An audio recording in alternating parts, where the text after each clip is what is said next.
We are having Translash crew team dinner night and I'm cooking. I'm actually making a pasta sauce, a red sauce from scratch. We're using Beyond Meat.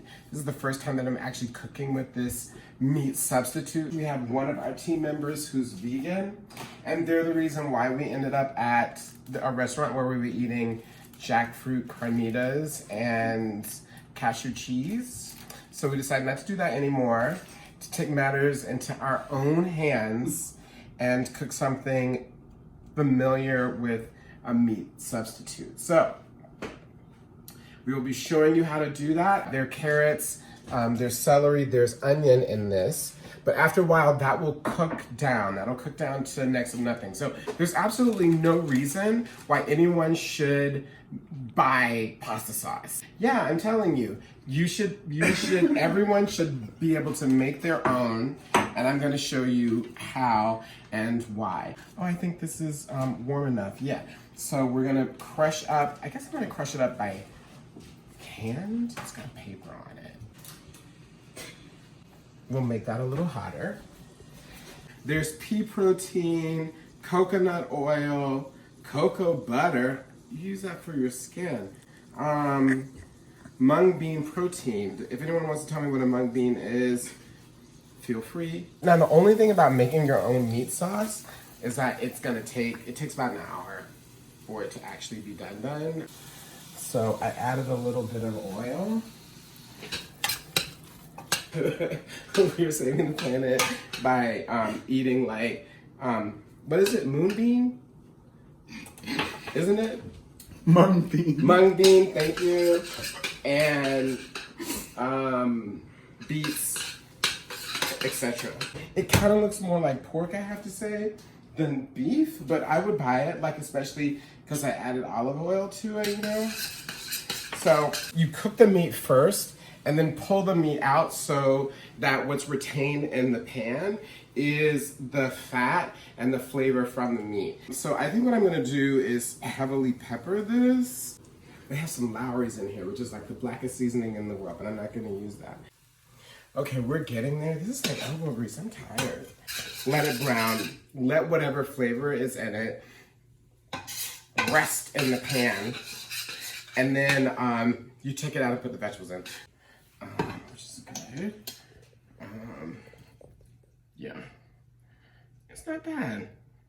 It really looks like pork, more than anything. Right, so that's good. That turned out all right. So purposely, we've left this in, and it has flavor, right? And you want to be able to capture that, excuse me, and have it transfer to your vegetables, which you're going to let sweat out. There's some onions in here, and then there's some carrots, and then there's some celery, and they don't all sweat at the same time. So to aid sweating, you can add a little stock to help. And we also have our garlic, which is extremely important. Right. So on a sweat, you don't want to put it into a cold pan. The whole point is to use the heat to release the water. So it totally defeats the purpose if you put it in a cold pan, right? What are you doing? Put your hand out. Okay. You thought I was gonna spin it in your mouth and put it back in the bowl? So your pan starts telling you that it's ready, because you can hear it. And so then when your pan says, I'm ready, you just dump it all in, like this.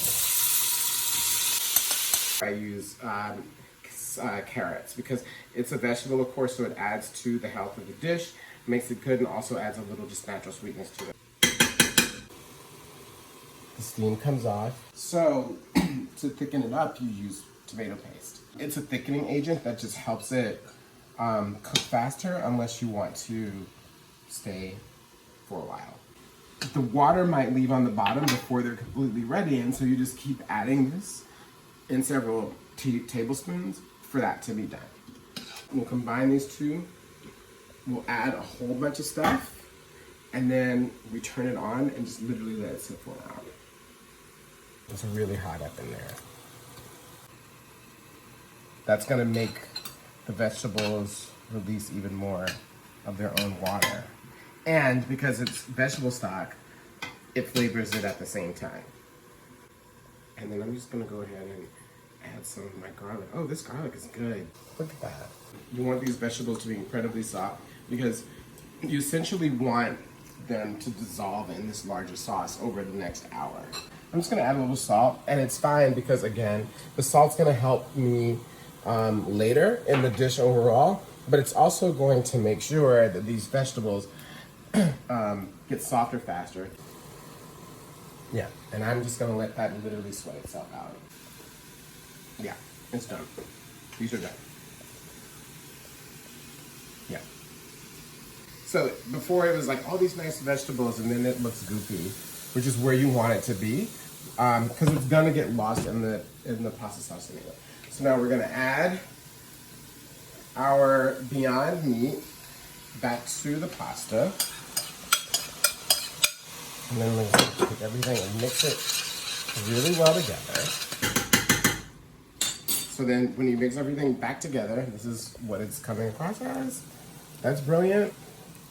Now we wanted to get it hot enough to get our pasta sauce on here. Hands talking to you again, saying I'm ready to receive more stuff. And you just dump all your tomato sauce in there.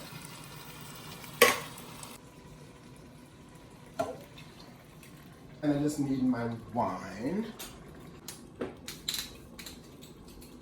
Thank you, Bodhi. All right, so then, let's put it over there.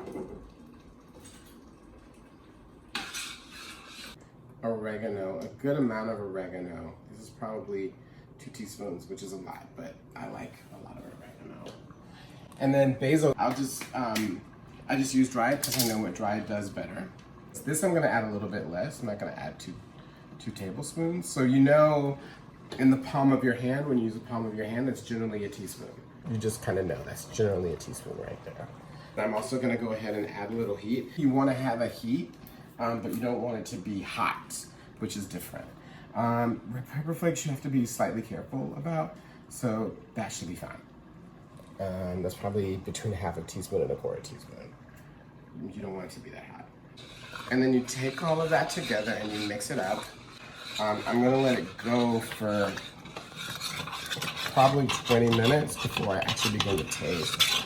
And then we'll do some eventual thickening with. And the next probably 20 minutes or so, I'll do an initial thickening with my tomato paste. One of my secret weapons is you use a little cream because it adds depth to the dish. So it's boiling now. I don't want to keep it high for the next hour. So I'm going to turn it all the way down to low. It's still going to have a boiling temperature, but it's not going to be as hard on the ingredients so that they burn. So this is basically how it looks when it's done. You'll see how there's no clumps of water anywhere, no water forming on the top. It's all pretty consistent. So I'm gonna just take a taste.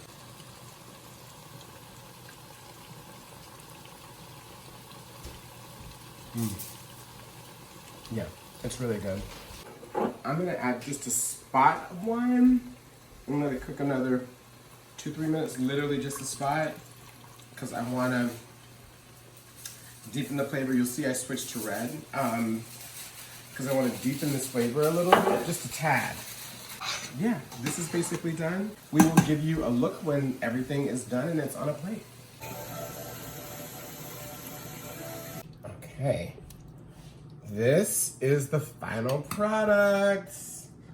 That's the final product. Are you good with that? Yeah, is this spinach? Yeah, sure thing. Is that good? Yeah. Okay, next plate. I'll go get her a plate. Okay, Thank you. alright. That's Daniela.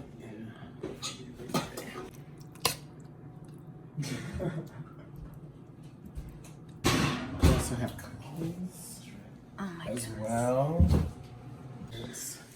That's it. I'm gonna do a little sprinkle over here. No. Of what? Of just a little pepper on top.